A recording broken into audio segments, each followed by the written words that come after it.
This weekend at the movies, I'll be reviewing a Japanese sci-fi drama, a rom-com, a different kind of com, and for dessert, some sweet treats. Cookies and ice cream.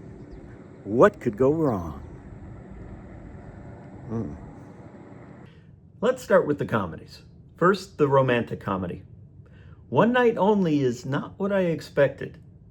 I kind of think of it now as a mashup between When Harry Met Sally and The Purge. If you're having trouble imagining that combination, let me explain. In When Harry Met Sally, we see this couple meeting up periodically over a period of time in New York City, and the audience is waiting and wondering to see if and when they're finally going to realize that they belong together. That is part of One Night Only. Also, in The Purge, you have something that is illegal the rest of the year, allowed one night a year. That also is One Night Only. In this alternate version of America, Congress has passed a law banning all premarital sex except for one night a year. So, of course, everyone who's single is gearing up for that 12-hour period and going to find either Mr. or Miss Right or Mr. or Miss Right now. That applies to our two leads, Allie, Monica Barbaro, and Owen, Callum Turner. Allie is a singer who's too shy to sing in front of people, so she makes her living singing commercial jingles. Owen owns a pizza restaurant in New York City. Both of them start the movie with plans for the night. Owen is planning on proposing to his girlfriend, and when they meet for lunch at a sushi restaurant, she informs him she's decided she wants to take advantage of this night and have sex with someone else, which Owen obviously perceives as a breakup. Allie's plans go awry when the girlfriend with which she has made a pact to stick together and make good choices makes a sudden choice and runs off with some guy. So now both Owen and Allie are available for the night. They also don't really have full access to their apartments because Allie's roommate is babysitting a horny tween boy, and Owen's mother, played by Molly Ringwald, wants their apartment to herself so she can enjoy her boyfriend, played by LeVar Burton. So now we have Allie and Owen roaming the streets of New York and meeting up periodically. At first, they literally bump into each other on the street, and Owen throws up all that extra sushi he ate when his girlfriend left him at the restaurant. So that meeting doesn't last very long. But they meet up again when they both end up in the store that seems to have the only condom left for sale in all of New York City. And at that point, they each think they have found somebody to spend the night with. So they're both trying to buy that one condom. They meet up again at a police station and an exclusive party at a dance club. And while these meetings are going on between them and they're spending more time together, we as the audience are waiting to see if and when they realize that they belong together and if that happens. By the way, there are also fun characters played in this movie by Bobby Cannavale and Saturday Night Live alums Pete Davidson and Ben Marshall. I give One Night Only, right off the bat, points for creativity. Even though the idea of Congress passing a law against premarital sex is pretty far-fetched, it does set up an interesting and different sort of premise for a romantic comedy. So if you'll just press that I believe button and go along for the ride, you might have a good time. Of course, we also have to note that our two leads, Monica Barbaro and Callum Turner, are both very attractive and very charming. So they make a couple that we enjoy seeing meeting up in all of these unusual places and circumstances and hoping that they get together. This is a very a very satisfying romantic comedy. It's a lot of fun, very enjoyable to watch. So I give One Night Only 4 claps out of 5. See it in a theater and enjoy. And now on to this weekend's other kind of comedy. Oh, and by the way, it's a pretty big weekend for Saturday Night Live alums because we had 2 of them in One Night Only, and there's also one in this next one here. Super Troopers is co-written, directed by Jay Chandrasekhar and Jay Chandahar.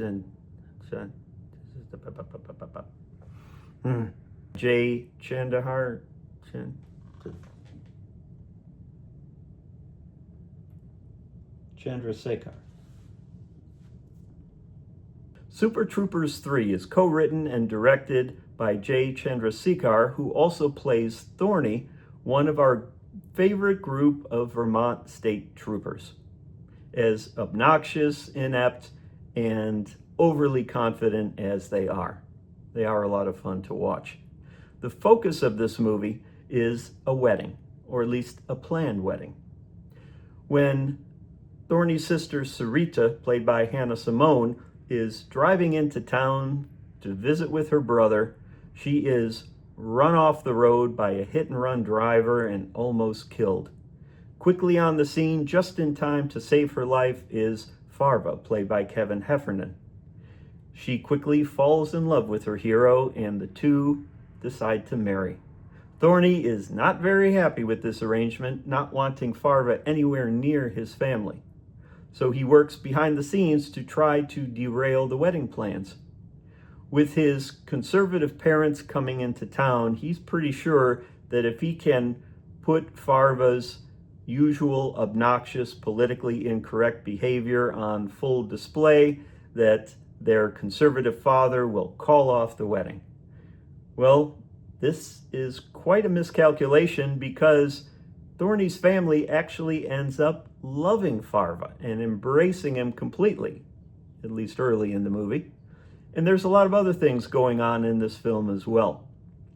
We see Brian Cox, the former commander, now retired, of this group, popping up in the station house for various reasons to stay in the mix, even while his successor is struggling to gain the respect of his charges.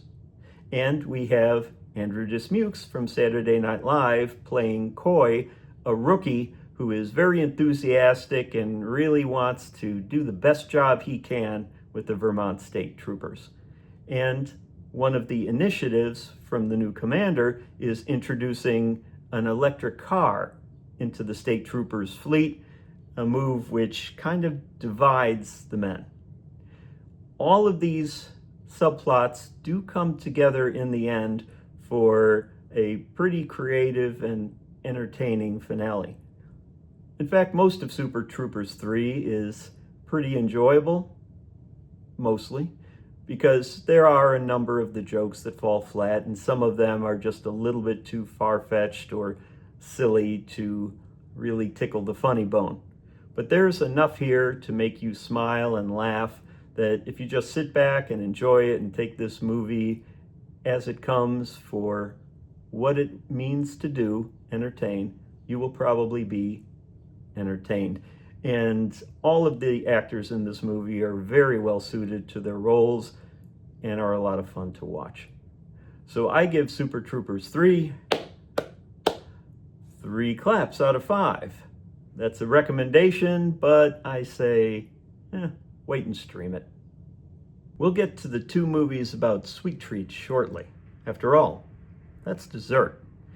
But first, I'd like to bring you the latest in my series of reviews of foreign language films, this being the first Japanese movie I've reviewed on this channel.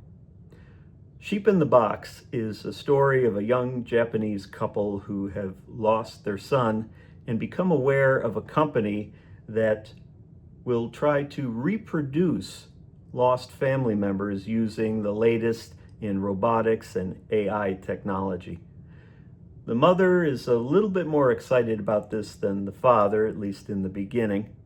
And as this young boy becomes more and more a part of their family, it causes tension between the parents, but also between each of them and their idea of what this boy should be and is in their family. This probably sounds like a setup for a horror movie, and if this were an American movie, it probably would be. But this movie has a very Japanese sensibility to it. They use this setup to explore ideas like, what does it mean to be a family? What does it mean to be a member of a family, a member of a community? Because in addition to this young robot boy's place in his new family, he also finds other robot children that live nearby, and in the end becomes a little torn between the family that took him in as a replacement for the dead son and his own kind. So in addition to all the themes I mentioned, this is also a meditation on grief and loss and how best to deal with those emotions. So there's a lot to think about in this movie, and it's laid out pretty well. It's a pretty entertaining movie, even though the premise and some of the things that happen in the movie are either far-fetched or don't make a whole lot of sense. Overall, it's a fairly entertaining and thought-provoking movie. I give Sheep in the Box a recommendation of 3 claps out of 5. I say wait and stream it. When you're at the movies, do you like the salty snacks like popcorn or nachos, maybe a hot dog, or do you like the sweet snacks, or a little bit of both? Well, now is the time for sweet treats this weekend at the movies. Cookies and ice cream. What could go wrong? What indeed? More on that later. Let's start with the cookies. Cookie Queens stars Shannon Elizabeth. No, not that Shannon Elizabeth, not the one from the American Pie movies. Yeah, the name kind of threw me at the beginning too, but Shannon Elizabeth just happens to be the name of one of the 4 young ladies profiled in this movie, the other 3 being known just by their first names. Cookie Queens is a documentary about the annual sale of Girl Scout cookies, specifically the 2024 sale of Girl Scout cookies. There's a little background about the Scouts at the beginning of the movie and sprinkled throughout the movie in short segments, but the main focus of Cookie Queens is that annual cookie sale that usually lasts about 6 weeks and takes place in the first quarter of the year, and of course is a huge moneymaker for the Girl Scouts. The Girl Scouts are encouraged to set a goal for their cookie sales, and we see these 4 young ladies who live in different locations throughout the western portion of the country, setting their goals and then working hard in pursuit of their goals. They're a diverse group in terms of ethnicity, but also personality, skill level, age, and that makes for an interesting mix of stories. Of course, this also becomes a family affair, especially when some of the girls set their goals so high that the number of boxes that arrive at their house is taller than them and can even form a little maze in their driveway or a spare room in their house. So mom and dad pitch in, sometimes the siblings. It is very much a family affair. Now, as you're watching this movie, you see the girls selling the cookies, talking about what it means to them, using wide variety of techniques to sell the cookies, and we find out eventually if they meet their goal, fall short of it, or exceed it. Cookie Queens is generally a fairly entertaining and sweet movie, no pun intended, but it does drag at spots. To be honest, I was on the fence while watching the movie as to whether I was going to give it a rating of 2 or 3 claps. But the end of the movie, when you see how that year's cookie sales came out and what happens to the girls after that year's cookie sales, turned out to be a very satisfying ending to the movie, and it pushed it into recommendation territory for me, but only with 3 claps out of 5 and a recommendation to stream it. Unless, of course, you are a Girl Scout or come from a Girl Scout family, in which case you will probably really enjoy seeing this story on your screens.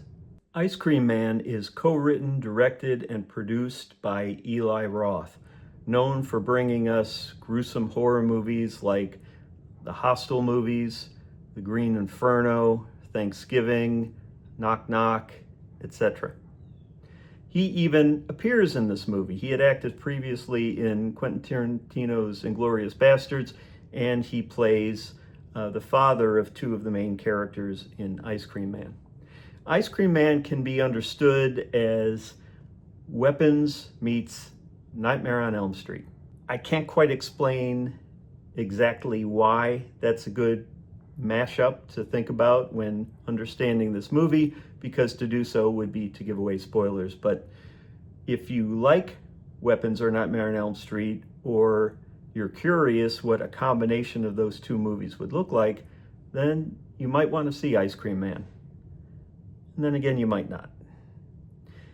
In Ice Cream Man, there is a appropriately creepy looking, smiling but silent ice cream man driving through the streets of this fictional small town, dispensing treats to the kids. Almost the whole town of kids eat the treats, and then that night, when he drives through again, playing his music, the kids wake up and murder their parents in very gruesome ways. The next day, they go to school. The ice cream man shows up at the school, dispenses more sweet treats, and then the kids set about to murdering their teachers and really any adult that they can find. As I said, almost all the kids are under this ice cream spell. There are 3 featured in the movie who, for various reasons, have not fallen under the ice cream spell. One of them, for example, is lactose intolerant. But now they become targets too. Not so much for murder, but the other kids want to get hold of anybody who is not under the spell and force feed them ice cream so they can become part of this group. The kids, of course, are trying very hard not to have that happen to them, and they're also trying to figure out why this is happening in the first place. And they do get some answers, even though they may wish in the end that they hadn't. Ice Cream Man is very violent, gruesome, emphasizes body horror, which normally I'm not a big fan of, but like any kind of genre, even if it's not your favorite, if it's done well, you might be entertained by it if you go in with an open mind. For example, I do generally like Eli Roth's movies, the ones I ticked off, and also movies like Midsummer. The problem here in Ice Cream Man is that it involves children. That's very disturbing. I mean, you look at the movie poster, you see a little girl in front of the ice cream truck with a cone in one hand and her other arm around her mother's severed head, a head that she had cut off early in the movie. That's a bit much for me as a parent, as a human being. But also not just because it portrays kids committing acts of violence, which are, of course, fictional. But when you think about it, you're asking a lot of child actors to participate in making this fictional, gruesome film. And I also find that pretty disturbing. So even though I like some of Eli Roth's films and other similar films, I can't quite give a similar recommendation to Ice Cream Man. From me, it gets 2 claps out of 5 and a suggestion that you skip it. When I think about what movies I want to include in my retro reel review segments, I think about what movies are coming out that weekend, and if they remind me of any other movies that I would like to recommend from years past, whether they be very popular movies that everybody knows about and might watch the review for nostalgia, or whether they be potential new discoveries, movies that they might not have seen or heard of or haven't seen since they originally came out and get curious about. This week, it's the latter. The Ice Cream Man, with its portrayal of evil children, made me think of The Good Son, a movie with only one evil child, and he's evil for very different reasons, but it is more compelling and interesting and has a better ending than Ice Cream Man. The Good Son is one of several underseen, unappreciated thrillers from the 90s, some of which I plan on featuring in future Retro Reel reviews. The Good Son came out in 1993, and it stars Macaulay Culkin and Elijah Wood. In the movie, Elijah Wood's character, Mark, loses his mother through natural causes. His father, played by David Morse, drives him from their home in the Southwest all the way to Maine to stay with the dad's brother and his family while the dad has to go on an overseas business trip. Through all of this, Mark becomes reacquainted with his extended family, and there happens to be a boy in the family about his age, played by Macaulay Culkin. His name is Henry. Well, Mark and Henry hit it off right away. They play, they run around and do boy stuff, get into a little bit of mischief, but this all quickly escalates. It seems that Henry has some kind of fascination with death, and it becomes more and more disturbing to Mark when he listens to Henry talk and sees some of the things he does for fun. In fact, Henry gets so disturbed, he tries to raise the alarm with Henry's parents, with a psychiatrist in town that they send him to help him deal with his grief over the loss of his mother, but nobody listens. And as things escalate, it becomes more and more important that people do listen, and we hope that they will hear in time before Henry does any more damage to animals or people. And that's as far as I can go describing the plot without getting into spoilers. But I will tell you that the ending of The Good Son is one of the best endings I've ever seen to a movie, just in the way that it shocks and makes you think. It is one of those endings that after you watch it, your mouth is just hanging open and you're thinking, did that just happen? Did they really end it that way? And it stays with you, as this movie clearly has stayed with me. I mean, it was disturbing in a fascinating way to see little Kevin McAllister from the Home Alone movies play a bad seed. But it goes beyond that. Usually, I'm not crazy about kids committing acts of violence in movies. But in The Good Son, the context is broader. It's about family relationships, and it's about dealing with grief and dealing with problem children. And it is just one boy committing the acts of violence, and he's not evil for evil's sake. There's nothing supernatural going on here. It's just a kid who's basically a psychopath and is in really serious need of help. So I highly recommend The Good Son as one of the more underseen, unappreciated thrillers from the 90s.